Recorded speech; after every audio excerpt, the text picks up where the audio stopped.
नमस्कार दोस्तों। आज जो कविता सुनाने जा रहा हूँ ये उस शख्स ने लिखा है जिसे हमारे फिल्म जगत के सर्वश्रेष्ठ पुरस्कार से नवाजा गया। जी हाँ दोस्तों, दादा साहेब फाल्के पुरस्कार से सम्मानित आदरणीय गुलजार साहब। कविता का शीर्षक है मकान की ऊपरी मंजिल पर अब कोई नहीं रहता। लीजिए पेश है।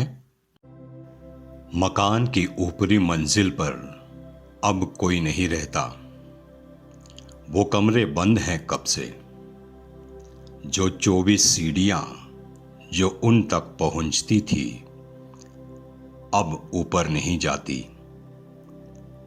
मकान की ऊपरी मंजिल पर अब कोई नहीं रहता।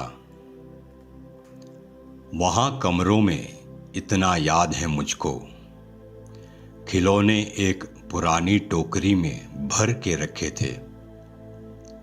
बहुत से तो उठाने फेंकने रखने में चूरा हो गए।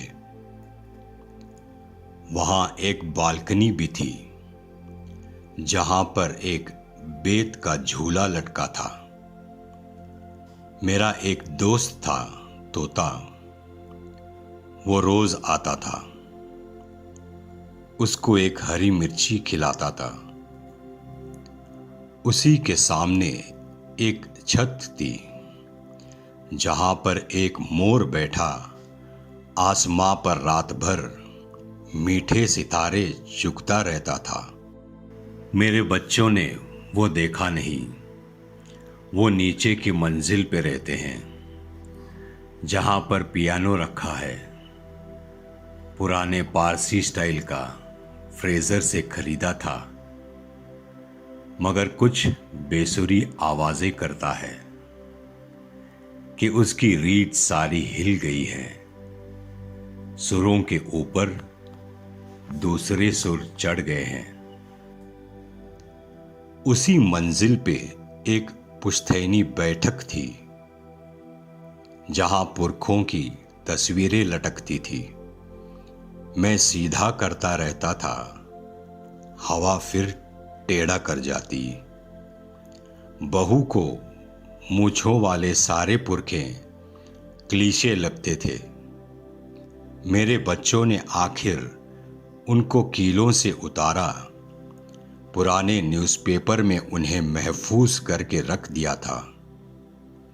मेरा भांजा ले जाता है फिल्मों में, कभी सेट पर लगाता है, किराया मिलता है उनसे। मेरी मंजिल पे मेरे सामने मेहमान खाना है। मेरे पोते कभी अमेरिका से आए तो रुकते हैं। अलग साइज में आते हैं वो जितनी बार आते हैं। खुदा जाने वही आते हैं या हर बार कोई दूसरा आता है। वो एक कमरा जो पीछे की तरफ बंद है, जहां बत्ती नहीं जलती, वहां एक रोजरी रखी है। वो उससे महकता है।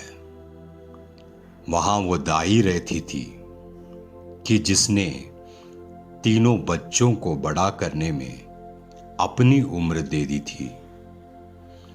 मरी तो मैंने दफनाया नहीं, महफूज करके रख दिया था उसको।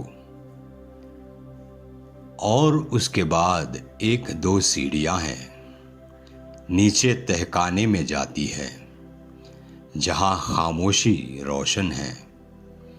सुकून सोया हुआ है।